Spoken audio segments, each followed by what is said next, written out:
Hi friends, అందరికీ నమస్కారం. Welcome back to employees news today channel. ఉద్యోగులు, టీచర్లు, పెన్షనర్లకు సంబంధించిన ముఖ్యమైన అప్డేట్స్ అన్ని కూడా మన ఛానల్ ద్వారా మీకు తెలియజేయడం జరుగుతుంది. మరొక అప్డేట్తో మీ ముందుకైతే రావడం జరిగింది.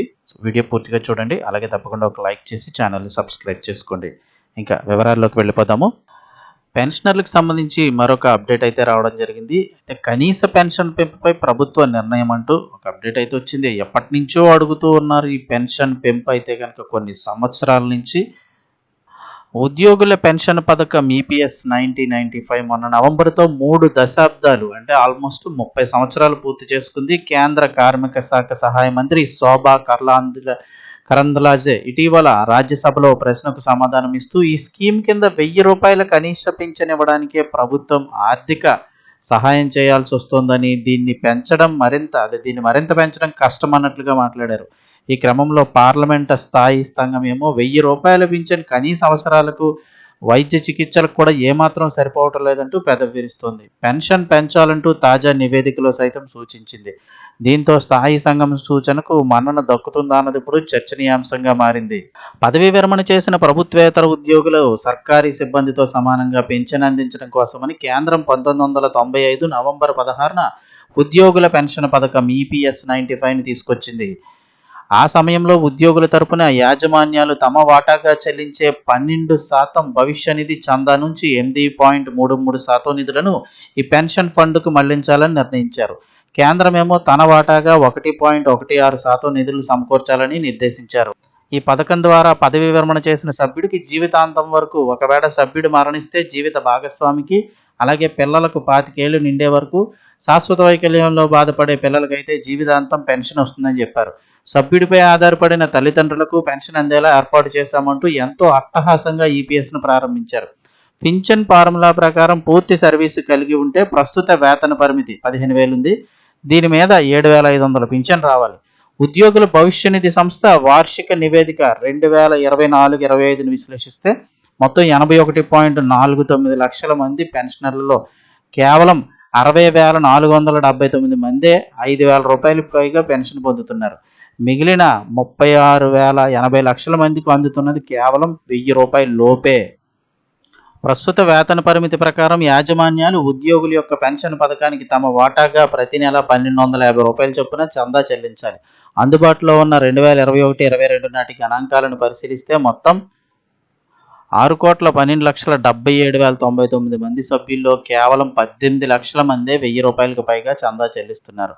మిగిలిన 2.5 కోట్ల మంది చెల్లిస్తున్న చందా ₹500 లోపే ఉంటుంది. ఇంకా ఆశ్చర్యకరమైన విషయం ఏంటంటే ₹100 లోపు చందా చెల్లిస్తున్న వారు 58 లక్షల మంది ఉండడం. పలు రాష్ట్రాలు ఇస్తున్న సామాజిక భద్రతా పింఛన్లు విశ్రాంత ప్రైవేటు ఉద్యోగులకు వస్తున్న పెన్షన్ కంటే చాలా ఎక్కువగా ఉంటున్నాయి.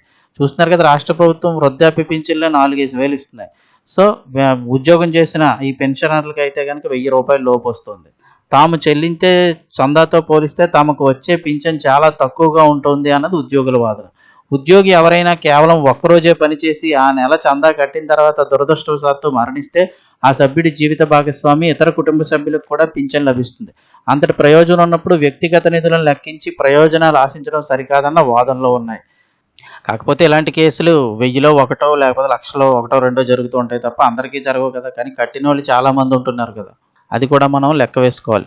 నిజానికి ఈపీఎస్ 95ని స్వీయ నిధులతో నిర్వహించేలాగా ఏర్పాటు చేశారు కాబట్టి ఈ పథకంలో నిధుల లభ్యతను బట్టే పెన్షన్లు ఇస్తారంటున్నారు. ఈపీఎస్ గణాంకాలను పరిశీలిస్తే ఉద్యోగుల భవిష్య నిధి సంస్థ ఎక్కువ మొత్తంలో పింఛన్ ఇవ్వగలదన్న సందేహం రాక మానదు. 2024-25లో పెన్షన్ చెల్లింపులకు మొత్తం 18,958 కోట్లు, అలాగే ముందస్తు ఉపసంహరణలకు 9,005 కోట్లు, మొత్తం చూస్తే 27,963 కోట్లు చెల్లించారు. అదే ఏడాదిలో సభ్యులు కట్టిన చందా ఏమో 73,788 కోట్లు. దాంతోపాటుగా ప్రభుత్వ చందాగా 10,049 కోట్లు వచ్చాయి. దీనికి పింఛన్ నిధిపై వచ్చిన వడ్డీ 64,341 కోట్లు కలిపితే మొత్తం 1,48,178 కోట్లు వచ్చింది. దీంతో 2025 మార్చి చివరి నాటికి ఉద్యోగుల పెన్షన్ నిధి మొత్తం చూస్తే 1,07,460 కోట్లకు చేరింది. అంటే ఇప్పుడు ఉద్యోగుల యొక్క పెన్షన్ నిధి, దీనికి వస్తున్న వడ్డీయే 64,000 కోట్ల కంటే ఎక్కువ ఉంది. చెల్లింపులకు 27,000 కోట్లు మాత్రమే ఖర్చు అవుతున్నప్పుడు కనీస పెన్షన్ ఎందుకు పెంచలేకపోతున్నట్లు చూస్తే పెన్షన్ నిధి ఫండ్ అయితే బాగానే పెరిగింది. అలాగే వడ్డీ కూడా 64,000 కోట్ల కంటే ఎక్కువే ఉంది. చెల్లింపులకు మాత్రం 27,000 కోట్లే అవుతున్నప్పుడు కనీస పెన్షన్ పెంచాలి కదా అని అడుగుతూ ఉన్నారు.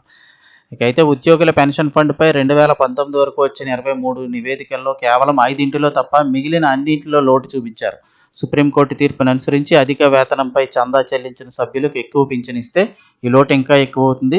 కాగా ఈపీఎఫ్ఓ అందజేసిన గణాంకాలతో రూపొందించిన యాక్చురియల్ రిపోర్టుపై కొన్ని సందేహాలను వ్యక్తం చేయాల్సి వస్తుంది. 2019లో మొత్తం 21.61 కోట్ల మంది చందాదారుల్లో 4.68 కోట్ల మందే క్రియాశీలకంగా ఉన్నప్పుడు క్రియాశీలకంగా లేని 16.92 కోట్ల మందిని డెఫాల్ట్ లబ్ధిదారులుగా చూపించడంలో ఔచిత్యమేముంది?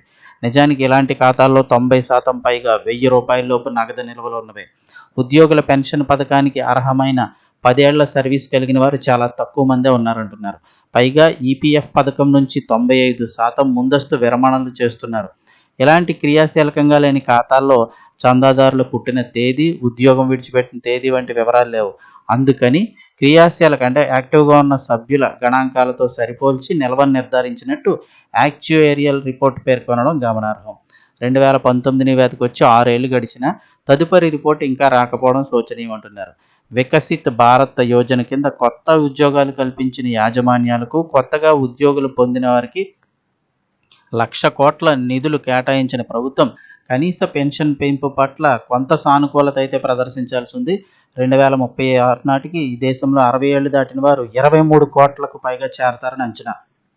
వారి కోసం మరిన్ని సంక్షేమ పథకాలను, పటిష్ట పింఛన్ వ్యవస్థను రూపొందించాల్సిన అవసరం ఉందంటున్నారు.